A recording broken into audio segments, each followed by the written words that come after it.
الحمد للہ رب العالمین والصلاة والسلام علی سید الانبیاء وافضل المرسلین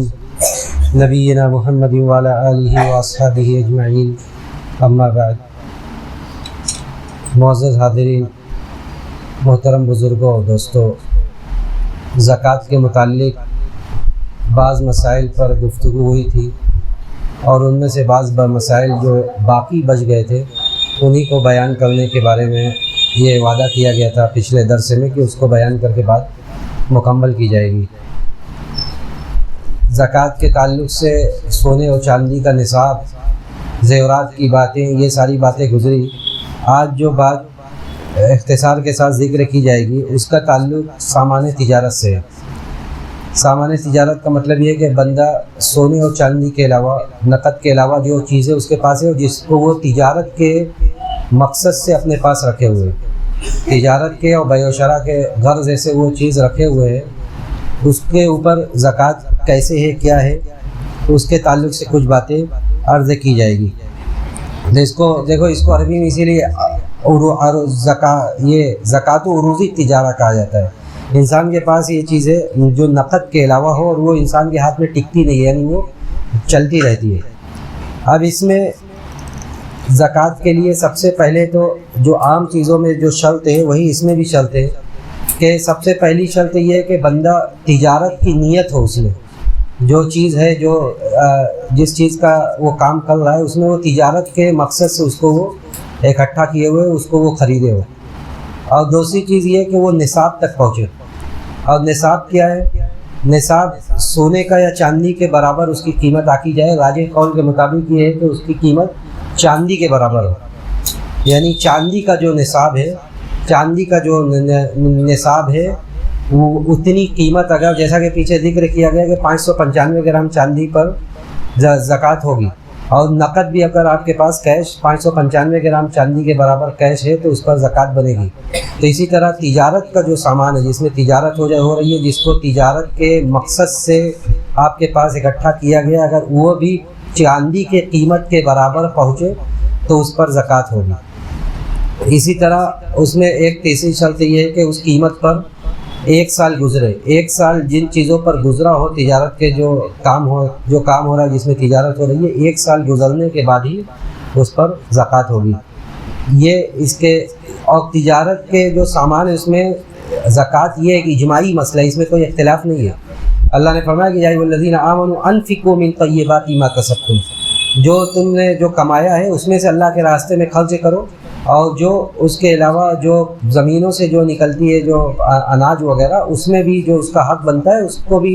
وہ بھی اللہ کے راستے میں خرچ کرو۔ تو یہ امام مجاہد وغیرہ نے اور دوسرے مفسرین نے یہ بات ذکر کی کہ یہ ایک اجماعی مسئلہ ہے،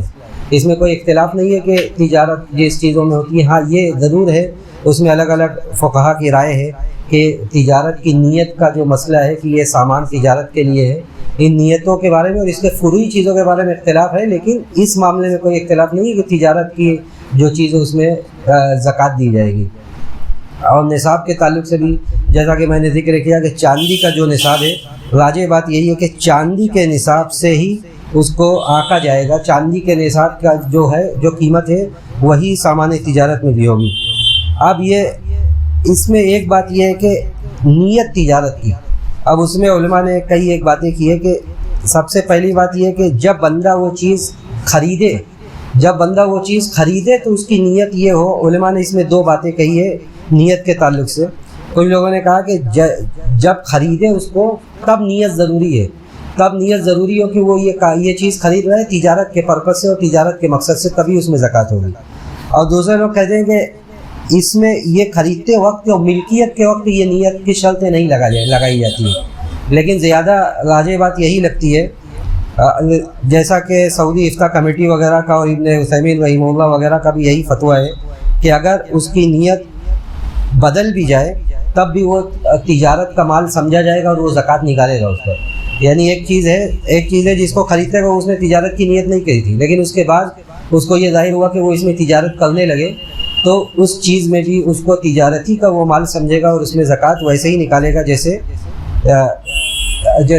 وہ تجارت کے سامان میں نکلتا ہے۔ اس کے برخلاف اگر کوئی چیز اس نے تجارت کے مقصد سے لیا تھا اور اس کے بعد اس کی نیت بدل گئی اور اس نے یہ کہا کہ اب وہ اس میں تجارت نہیں کرے گا بلکہ اپنے پاس رکھے گا، تو اس میں علماء کہتے ہیں کہ پھر اس کے اوپر زکوٰۃ نہیں ہوگی۔ اور اسی کے یہی فتویٰ مذاہب اربعہ کا، یعنی چاروں جو بڑے امام تھے سب کا فتویٰ۔ اس مسئلے کو لے کر بھی علماء کے درمیان باتیں ہیں کہ تجارت کے لیے ہم نے لیا ہے لیکن ہم تجارت نہیں کر رہے ہیں، یعنی کوئی سامان ہم نے لیا اس تجارت کے پرپس سے لیکن ہم نے تجارت نہیں کی اس میں، تو کیا یہ ضروری ہے کہ تجارت کرنا ضروری ہے، یا تجارت کا سامان صرف لے لیں تو بات پوری ہو جائے گی؟ اس میں بھی دونوں طرف لوگ گئے ہیں، اور زیادہ راجح بات یہی لگتی ہے کہ تجارت کا مطلب یہ ہو کہ تجارت ہو اس میں، یعنی جو سامان اس نے لیا ہے اس میں وہ تجارت کرے،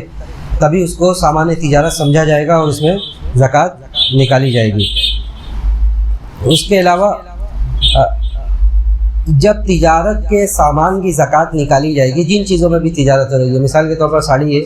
تو جب اس کی زکوٰۃ نکالی جائے گی تو اس کے ساتھ جو کیش ہے، جیسا کہ بات میں نے پہلے بھی ذکر کیا تھا، اس کے ساتھ جو کیش وغیرہ ہے ان سب کو ملا دیا جائے گا، یعنی کیش کو اور سامان تجارت جو ہے اس کی قیمت کو دونوں کو ملا کر زکوٰۃ نکالی جائے گی۔ یہ سونے چاندی والا یہ مسئلہ نہیں ہے، بلکہ یہ مسئلہ الگ ہے۔ سونے اور چاندی کے بارے میں علماء نے یہ کہا، واجب بات یہ ہے کہ سونے اور چاندی دو الگ الگ جنس سے دونوں کو ملایا نہیں جائے گا، لیکن سامان تجارت کی جب زکوٰۃ آنکی جائے گی، نکالی جائے گی، تو اس میں اگر تجارت کی جو رقم ہے، یعنی تجارت کے سامان میں جو آپ کی رقم ہے اور آپ کے پاس اس کے علاوہ کیش وغیرہ پڑا ہوا ہے، تو سب کو ملا کر زکوٰۃ کے اگر نصاب تک پہنچتا ہے تو نکالی جائے گی۔ اور اس پر کئی ایک علماء نے اجماع اور اتفاق ذکر کیا ہے، یعنی یہ کوئی اختلافی بات نہیں ہے، جیسے امام خطابی ہو گئے اور حنابلہ میں ابن قدامہ ہو گئے، اس کے علاوہ اور بھی لوگ ہیں، انہوں نے اس پر اتفاق ذکر کیا ہے کہ اس طرح کر کے نکالی جائے گی۔ اسی طرح ایک بات یہ بھی ہے کہ تجارت جس چیز کی ہو رہی ہے تو جب زکوٰۃ نکالی جائے گی تو کیا نکالا جائے گا؟ یہ سوال آتا ہے کہ قیمت نکالی جائے گی یا وہ چیز نکالی جائے گی جس چیز کا کاروبار ہو رہا ہے۔ دیکھیے، سارے ائمہ کے اتفاق کے مطابق، ائمہ اربعہ اور اس کے علاوہ دوسرے بڑے بڑے جو امام ہیں، ان سب کی متفقہ رائے یہ ہے کہ سامان تجارت کی زکوٰۃ جب نکالی جائے گی تو نقد نکالا جائے گا، کیش نکالا جائے گا، سوائے بعض ائمہ کے جس میں علامہ ابن تیمیہ ہیں۔ ان کے باتوں کو بعض لوگ بیان کرتے ہیں تو آدھی بات بیان کرتے ہیں۔ علامہ ابن تیمیہ نے یہ بات ذکر بھلے ضرور کی ہے کہ سامان تجارت کی زکوٰۃ وہ جس چیز کی تجارت کر رہا ہے وہ بھی نکال سکتا ہے، لیکن کب نکال سکتا ہے؟ علامہ ابن تیمیہ نے یہ بات ذکر کی کہ وہ اس چیز کی زکوٰۃ وہی چیز نکالے گا اس وقت جب اس میں فقراء و مساکین کے لیے زیادہ سہولت ہو۔ مثال کے طور پر کوئی ایسا ماحول چل رہا ہے جہاں آپ جس چیز کا کاروبار کر رہے ہیں وہ چیز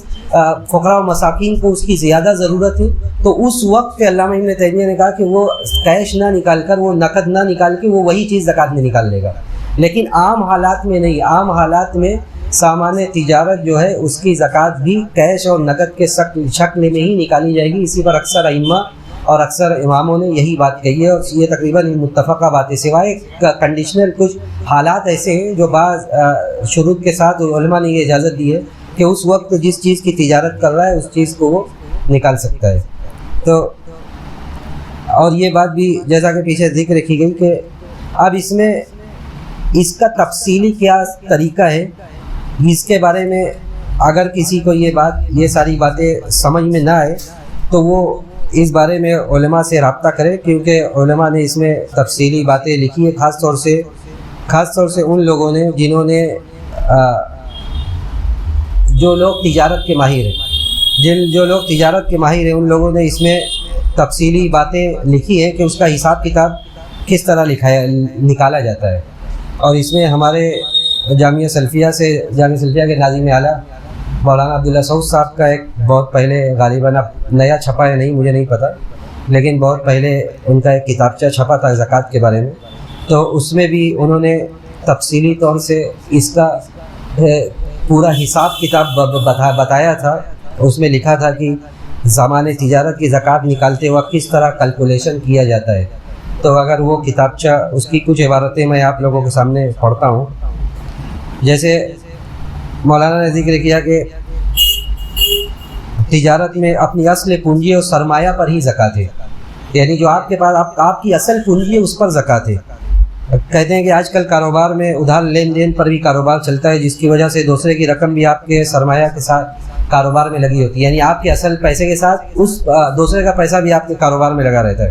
اس کو الگ کرنے کے بعد جو آپ کی اپنی خالص رقم ہے اسی پر زکوٰۃ ہے، جو آپ کی اپنی خالص رقم ہے اسی پر زکوٰۃ ہے۔ مثلا آپ نے کچھ روپیے سے کاروبار شروع کیا، پھر جو ہے کچھ مال خریدا، کچھ ادھار لیا، گاہک کو کچھ مال بھیج دیا، گاہک سے آپ کو کچھ پیمنٹ ملی، کچھ باقی بچ گیا، یعنی تفصیلی بات ہے جو ساری باتیں بیان نہیں کی جا سکتی۔ اس کے بعد انہوں نے پورا کیلکولیشن، پورا حساب ذکر کیا ہے کہ مثال کے طور پر آپ کے پاس کچھ اسٹاک ہے جس کی قیمت 10,000 ہے، گاہک کو آپ نے مال بیچا ہے جس کی قیمت اتنی ہے، دوسرے سے آپ نے مال خریدا ہے اس کو پیسہ دینا باقی ہے، اس کی قیمت اتنی ہے۔ بالآخر سارے حساب کتاب کرنے کے بعد آخر میں مولانا ذکر کرتے ہیں کہ اس کا مطلب یہ ہوا کہ آپ کے پاس جو رقم آپ کی بچ گئی، آپ کی جو رقم بچ گئی، مثال کے طور پر 73,000 روپیہ انہوں نے جو ذکر کیا اس طرح کی کوئی کہ اتنی رقم آپ کی بچ گئی، آپ کے اسی پونجی پر آپ کی زکوٰۃ ہے، باقی جو دینا وغیرہ ہے وہ ساری چیزیں آپ الگ کر لیجئے اور جو آپ کی اپنی ہے آپ اس پر زکوٰۃ نکالیے۔ تو یہ